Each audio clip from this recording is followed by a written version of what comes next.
हेडू मत समय भसाण मारदेला आग आंखीटा पिछिकी गला आग आंखी देखिन मारला नै तापर हेडू हाथ गुड़ाक बांधी देला हाथ दुईटा बांधी देला हेडू एई दिखिन मारदेला हेडू चता बुड़ी गली हेडू बोतल पटे छचिकिना मत इंडिकिन मार देथले आउ हेडू दिनटे नाटिंडे रहली दिनटे लाटिंडे रहिलु हेडू तार दिन हेडू पूरे गइता हे पजा तो मत गाड़ी पूरे ओके देला नंगला हेकिना पड़िथिली पूरा नंगला हेकिना पूरा पड़िथिलु सुनिले तो एही महिला जनक कौन कहउछंती जणे नुहे गाँर चारि चारि जन महिला एमिति भाबरे किछि अकुहा कथा कहउछंती।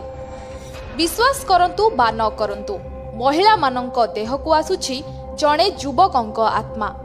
किछि दिन तळे मरिथिबा एही युवक महिलांक शरीर को आसी कहउछंती तांकु कुआडे मारी दिया जाइछि आउ से प्रतिशोध नेबे। सेही भली आउ जणे महिलांकु देखंतु से भी अस्वाभाविक आचरण करी ठीक सेही भली कहउछंती आउ एही महिला माने सेही युवकंक भली समान ढंगरे कथाबार्ता करिबा सह मद ओ बीड़ी पिउछंती। प्रति शनिवार और मंगलवार दिन एभली घटना घटुछि। एहाकु नै गाँव रे एबे भयर वातावरण। प्रकृत घटना जानिबा लागि आमकु टिके पछकु जिबाकु हेबो। गत सेप्टेम्बर मास 18 तारिख रे अनुगुल जिला नतड़ा गाँर महादेव खटुआंक पुओ पंचानन खटुआंक मृत शरीर पड़ोसींक कूअरु उद्धार करा जायथिला। तार 2 दिन पूर्वरु से निखोज थिले। पोस्टमार्टम रिपोर्टरु जना पड़िला जे पानी रे बुड़ी पंचाननंकर मृत्यु होईछि। तेबे सेही मास 23 तारिख रे जणे पड़ोसी महिलांक देहकु आसी पंचानन ताकू हत्या करा जायथिबा कथा कहिथिला। एमिति कि ताकू मारिबा परे प्रथमे केउठारे पकाइथिले से सेही जागा मध्य देखाइथिला।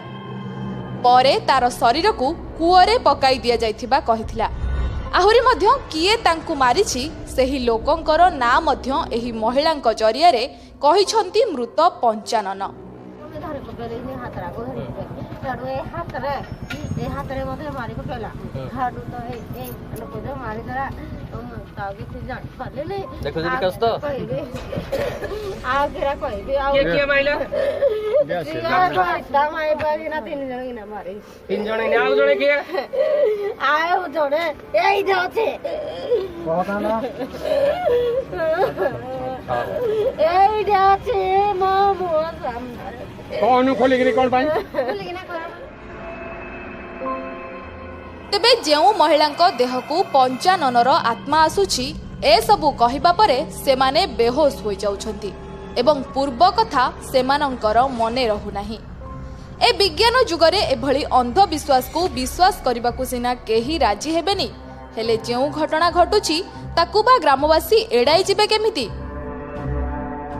एबे देखिबार कथा पुलिस तदंत कोन कहूछि आत्मार कथा सत ना ए सबु एक प्रहसन। अनुगुल जिला नतड़ा गाँरु मानस मिश्र।